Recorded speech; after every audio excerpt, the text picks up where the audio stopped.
Hey guys, I'm David Mitchell, founder and CEO of TRADEway. What if God himself gave you a blueprint for how to handle your money? Well, the Bible is a practical book. Let's dive in and see what it has to say about wealth, about risk, about leverage, and about investing, and uncover how trading in the stock market can be a powerful tool for moving towards your biggest goals. We're so happy you're here. This is The Word on Investing.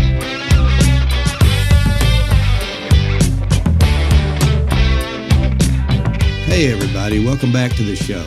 Hey, in the last few episodes, we've been talking about some specific stock trades. And even before that, we talked about how if we want God to bless us with wealth, one of the conditions in that conditional promise of wealth is that we have to have a closer walk with the Lord.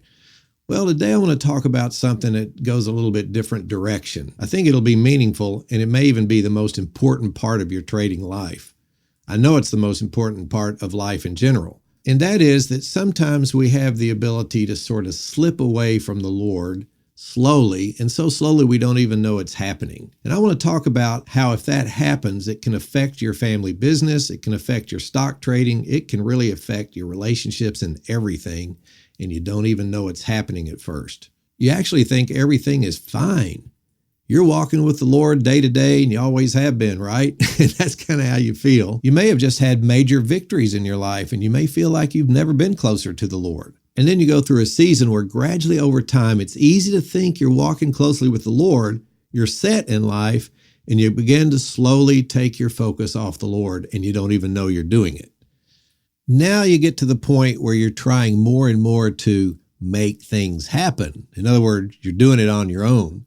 It could be a time in your life where you're excited about building a new home or starting a new business, learning a powerful new skill set like stock trading, or a new relationship or something like that. Maybe you're doing something really big in your life and you're not really realizing the stress that you have, and you're starting to think, well, I got to do more and more to make this thing happen, and you're slowly slipping away from the Lord and more of your focus is on yourself. And then also, because of pride, we're thinking at the same time, well, I'm close to the Lord. I'm good in this area, but actually, we're not. Now you start to see problems with relationships. You have temptations you wouldn't think you would normally have. You see failures in your financial life, your stock trading, etc., and it puts a hazy cloud over everything. Well, we're going to talk about this, and it could take more than one episode. You may be wondering, why are we even talking about this in terms of business or stock trading? Well, it's because it affects every area of your life, and it's probably the most important thing in your life. And that is being truly close to the Lord rather than just thinking you are. It's easy for us to think that just because great things have happened in our life or some big success just happened, that it's kind of like flipping a switch and then once for all, you're just walking with the Lord closely. It's just a one-time thing, and for the rest of your life, you're close to the Lord. That's not how it works. I mean, some people think, they'll say, well, I'm spirit-filled. And the problem with that is it's not a once and for all thing where you just get spirit-filled. That's a moment-by-moment walk with the Lord to be spirit-filled. And this is kind of closely related to that topic. So you don't just become close to the Lord and stay that way. You have to work on that relationship all the time, like we do relationships with other people. Even like your relationship with your spouse, that takes effort and work. You don't just sit there and say, well, I got a perfect marriage and it stays that way. You work at it day by day. Well, our relationship with the Lord is that way, but sometimes because of pride, we just think it's once and for all and we're good, Well, let's get into the scripture a little bit and see if we can see some answers for this problem. Some of us may not even think we have the problem, and yet we do. And so sometimes the only thing that can open our hearts is the Word of God. So let's get into that. I'm going to go into 2 Samuel chapter 10 and start right about verse 6. And we're talking about a time in the life of King David. And I want you to listen carefully because you're about to see that David is going to have some amazing successes. And it was a time when the children of Ammon saw that they stank before David, the King James Version says. They had made David very angry because of how they treated some of his servants. And all of a sudden, word got back to them that David was angry. And the children of Ammon sent and hired the Syrians, about 20,000 footmen, and also the king of Maacah, which had about 1,000 men, and of Ishtab, which had 12,000 men. And when David heard this, he sent Joab. Now, this was his number one man. This was his general, right? So he sends Joab and all the host of the mighty men. And the children of Ammon came out and put the battle in array at the entering of the gate. And the Syrians of Zobah and Rehob and Ishtab and Maacah were all themselves in the field set for battle against David. Verse 9 says, when Joab saw that the front of the battle was against him, before and behind him, he chose of all the choice men of Israel and put them in array against the Syrians. And the rest of the people he delivered into the hand of Abishai, his brother, that he might put them in array against the children of Ammon. And so now Joab has his forces up against the Syrians, and he's put his brother in array against Ammon. And he said, if the Syrians be too strong for me, then you shall come up and help me. But if the children of Ammon be too strong for thee, then I will come and help thee. So you see, David had duplicated himself in these men and delegated to them, and they were very good at strategy. And so they're going to be outsmarting the enemy. And watch what happens. So verse 12, he says, be of good courage and let us play the men for our people. In other words, be men, They wanted to be good soldiers. Well, we need to be good soldiers in this country too, because you never know what's around the corner. So he says, play the men for our people and for the cities of our God, and the Lord do that which seemeth him good. You think about that. This is David's key man, and David's man is saying, look, God, thy will be done, but we're going to do everything we can do. We're going to have strategy. We're going to have strength. We're going to play the men. Nevertheless, thy will be done. Boy, that's beautiful, isn't it? And Joab drew near, and the people that were with him unto the battle against the Syrians, and the Syrians fled before him. And when the children of Ammon saw that the Syrians fled, they fled. They also fled and entered into the city. So Joab returned from the children of Ammon and came to Jerusalem. And when the Syrians saw that they were smitten before Israel, they gathered themselves together. Now I want you to stop and think about this before we go further. In our lives, we're like David. David says, I have enemies, they are many, and they hate me with cruel hatred. That's what he said. Well, we have basically three enemies, and they hate us with cruel hatred. That's the world, the flesh, and the devil. You've heard me talk about that, I'm sure, before. But you think about it, we have two elements going on at the same time. It's kind of like when you get into doctrine, you talk about the sovereignty of God, and then you talk about the responsibility of man. And people say, well, how can you put those two together? Well, really, you don't have to, because they're going on at the same time in parallel all the time. They're parallel to each other. Doesn't mean you have to make them be on the same line. They're just happening at the same time. God is always in control, and yet we always have responsibility. Well, it's kind of like that because we have this life we're living in the physical world. We have our relationships. We have everything that we're doing. We have our work. We have, we're trying to make things happen for our family. All these things are going on in the physical world. And sometimes we forget that there's an invisible spiritual side, a spiritual battle going on all around us all the time too. But it's a fact of life. And this pictures that. So in other words, you've got real things in the physical world all the time that you're facing. But at the same time, you've got very real spiritual battles happening around you too, and they're invisible. So sometimes we forget about those. There's something to be learned there in our walk with the Lord. We can think we've just had a great victory and the Lord's blessed us and everything's great, and we just think everything's going to be great forever. We don't realize that the enemy always gathers himself and comes at us again. That's just going to be that way until the Lord comes back for us, or until we go to be with the Lord. It's going to be that way. The battle may be over for a season, but it's coming back, and we need to always be prepared. Well, now we see the king of Syria comes, and he goes and brings the Syrians that were beyond the river. And David may not have been looking at those soldiers out there, but there were other soldiers that were about to come. And they came, and the captain of this host went before them. And when it was told to David that these new reinforcements were coming, he gathered all Israel together and passed over the Jordan and came to Helam. And now David is not delegating to Joab. He came to lead this battle. He himself came. Of course, he had Joab with him. And the Assyrians set themselves in array against David and fought with him. Now we see that the Syrians fled before Israel, and David slew the men of 700 chariots of the Syrians, and he slew 40,000 horsemen, and he smote Shobach, the captain of their host, and he died on the battlefield.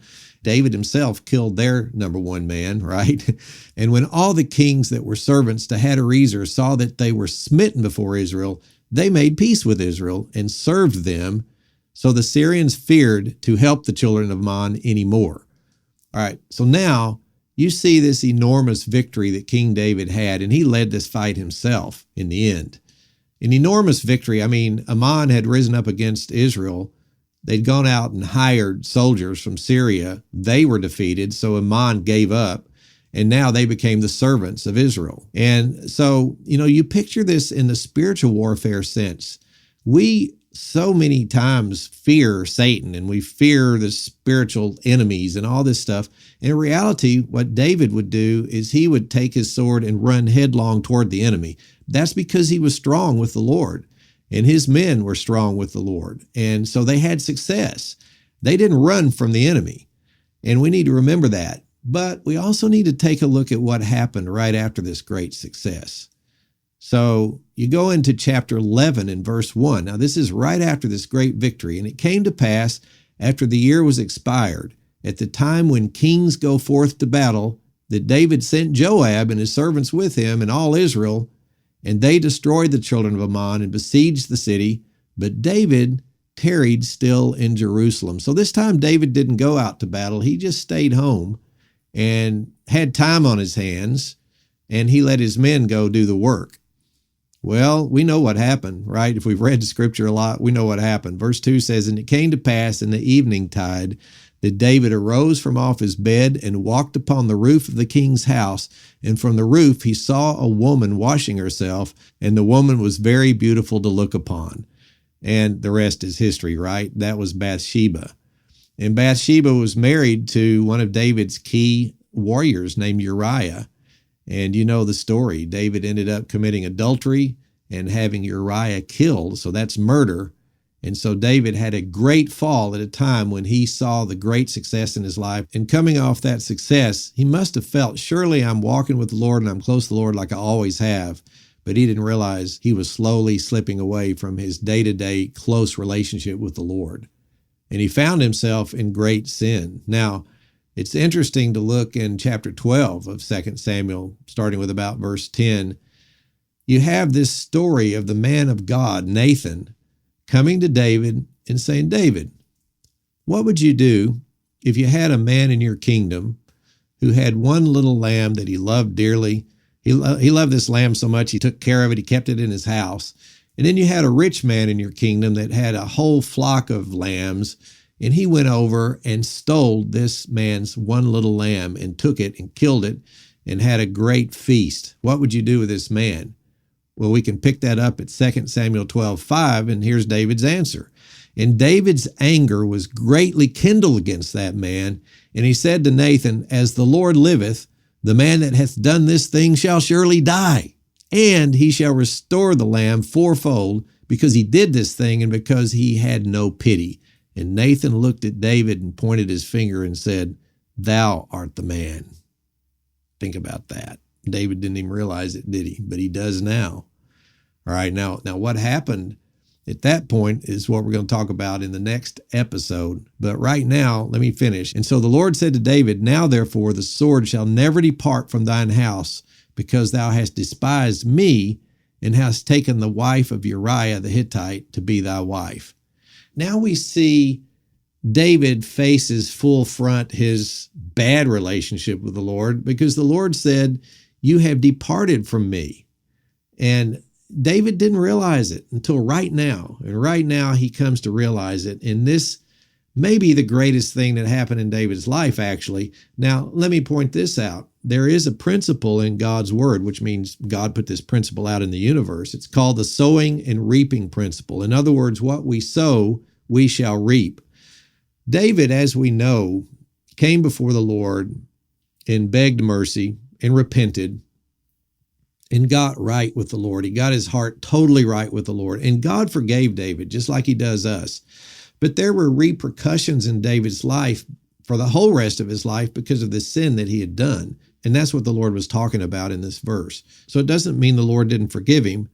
It means there would be some reaping where David had sowed. He had trouble with his family, specifically one of his sons.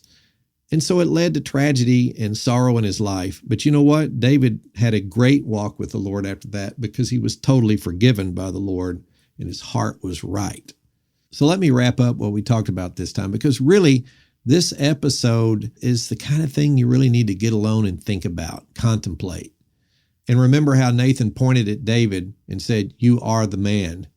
Well, are we the man or the woman? We need to ask that question. Have we slipped away from the Lord slowly, a little here, a little there, day by day, and our pride makes us think we're just as good a Christian as anybody, and we're just going along life, but we've gotten into the mode of taking care of it myself. I'm going to make it happen. I'm going to make this happen. I'm going to do a good trade in my stock trading. And all of a sudden, you're pushing that button to do the trade without even praying about it. Is that us? Well, I'm going to tell you, that can affect your trading life as much as this affected David's life. And so I want to ask you to just contemplate that alone sometime this week and just think about what is your real relationship with the Lord rather than the one that you think you have. And I'm going to do the same thing. And then what I'd like to do is next couple of times, let's get together and let's talk about the cause, what caused this to happen in David's life. And then maybe the next episode, we'll talk about the cure. How can we fix this if we realize this has happened? So stay tuned, because I think you'll be really interested in what we're going to be talking about. Now, let me remind you, if you go out to TRADEway.com/memberships, check out the Trader Pro if you haven't done that yet, because it will take you all the way from ground zero, knowing very little about stock trading if that's where you are, all the way through some advanced option strategies.